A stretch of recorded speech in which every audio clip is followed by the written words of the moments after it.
I want to share with you a few meals and side dishes that freeze well that I've made this week for the freezer that are now ready to use. The meals I've made are chili, spaghetti noodles, mac and cheese, meatloaf, rice, and some dog food.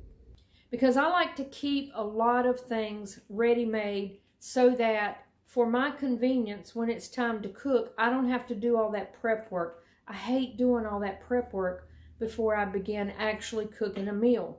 If I've got a lot of things already made ahead of time, it just took me a day, maybe a couple of days, to pre-mix or pre-make, pre-bake, whatever it is. I like to do that, and it saves me a lot of time on the back end of cooking. Now I'm putting away a few freezer meals and some side dishes so that they will be ready for me to use when I want to use them. And in this video, there's a lot of rice that I've made. I like to keep a lot of rice on hand and noodles, like spaghetti noodles.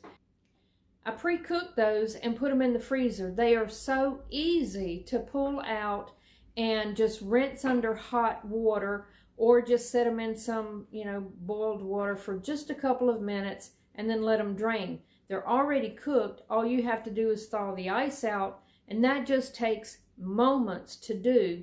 And then once it's drained, it's all fluffy and it doesn't stick together, as well as the noodles. I like keeping a lot of those on hand because I don't like cooking rice and I don't like cooking noodles at the time that I need them. A good baked mac and cheese is time consuming when you use a lot of ingredients like I do, the yummy ingredients that make it all like a really fantastic baked mac and cheese. That's all time consuming at the time that you're ready to cook. So I like to make those ahead of time as well. I don't cook them, they just get made ahead of time and put in the freezer. I love meatloaf. I don't love making it when it's time to cook. That's a lot of ingredients, a lot of prep work, so that's another item that I don't like to do at the time of cooking. I like to make ahead of time. And lastly, I also made beef stew for my dogs. I'm preparing several meatloaves in advance. I'm putting all my ingredients together. I'm going to mix them up. I'm going to shape it into the form that I want, in a loaf shape. And then I will put these pre-made meatloaves into the freezer. That will give me several pre-made meals. And we love meatloaf. It just is time consuming at dinner time to make, so I'm making these ahead of time. I'm not sure how many I will get made with the amount of meatloaf I had this one long tub here that was 10 pounds, and then I've got another about half that size, so we'll see how many I get made up and put in the freezer. But this will save a lot of time for that evening where I'm running a little late. We want something good to eat, but I don't really have time to prep everything. So I'm getting all these ingredients together and prepping ahead of time. And when I'm ready to cook, I'll just take it out of the freezer and into the oven it will go.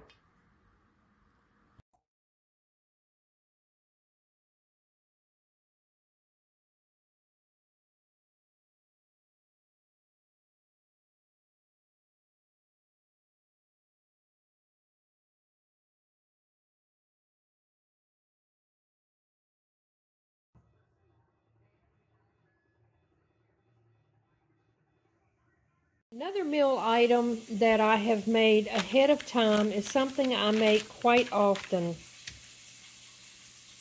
French toast. I made them this morning, put them in the freezer, separated. They go easily into the toaster or the air fryer. This is something that we like to eat, and my husband likes for me to make ahead so that on mornings when he has to leave early, I don't have to get up and make breakfast for him, and he can just grab some French toast and head out. I've made several layers, doing just like I do the vegetables, but these I actually cooked all the way through, and I lined with parchment paper and put in the freezer, laying them out individually. Now, because they're all frozen separately and they're frozen solid, they can go into a Ziploc bag and they'll stay loose in the freezer until we're ready to pull them out. This is one batch that I did today, and I will make about 5 batches and put those in the freezer.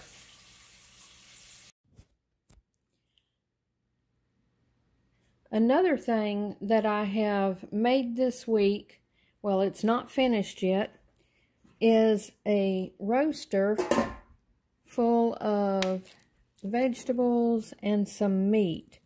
There is a roast in here. There are beef tips. They're still clumped together. And that's just a chunk of beef right there. The beef tips are in here somewhere. This is not for us. This is for my dogs. And I'll explain why. But first, let me mention the ingredients. Besides the different sections of beef, there are white peppers. There's some red peppers in here. Not many. There's carrots. There's long carrots and then diced carrots, which they're down in here somewhere. There we go. There's broccoli. There's celery. There is squash. There are peas, green beans, and let me think. Potatoes. They're at the bottom. So this is a homemade beef stew, but I'm making them for the dogs. I'm slow cooking, and I'll probably let these cook all day and overnight. It's on this slow setting until tomorrow, and I will can them up. It's an 18-quart cooker. And the reason that I'm making this, and I'll do a second batch after this, and I'll just keep batch after batch. I do this for ourselves in the winter, but now I've got to do it for my dogs. I have 2 labs. They absolutely refuse to eat any commercial dog food. It doesn't matter the brand, it doesn't matter the flavor, it doesn't matter if it's the hard dog food or the canned dog food. And I have been through so many flavors and brands and prices that I'm tired of buying, and they turn their nose up to every single bit of it. And they will go 3 days without eating, and I'm tired of watching that happen. It upsets me. And I want them to eat, and I want them to have something good and nutritious. I even bought a big long tube of Freshpet. I've not tried the Farmer's Dog. It's a little pricey for my dogs because they do eat a lot. And the Freshpet, which is supposed to be human food cooked or processed into dog food, is supposed to be fresh food. They don't even like that. They will eat that, but they're resistant to do so. That tells me if a dog will go 3 days without eating, there's something wrong with that dog food. There's something wrong with the food. They don't like it, and they smell it long before I put it down in front of them, and they determine they will not eat it. It does not matter how cheap or how expensive. I paid, I a month or two ago. I paid $85 for a 10-pound bag of name brand food, a high-end name brand food for just a small 10-pound. I thought, well, it might be worth it if they'll eat it. Maybe that is quality food. No, it wasn't. When I have scraps to give them from the table, which is not very often, they will eat that. And maybe they've been spoiled, but they really haven't had that many scraps until, or human food, I should call it. Here recently, for the last week or two, I've been cooking as if I'm cooking for 4. Myself, my husband, and the 2 dogs. I've actually cooked meals with them in mind and just made extras to feed them. Gave them the vegetables, the side dishes, and a meat.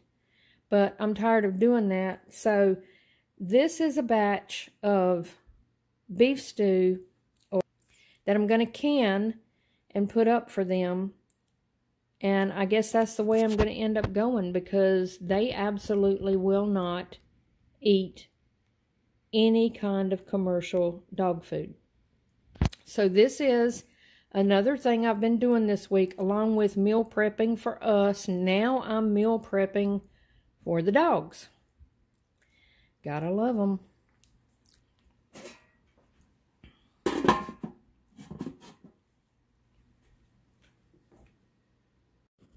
And these are the 2 lazy brats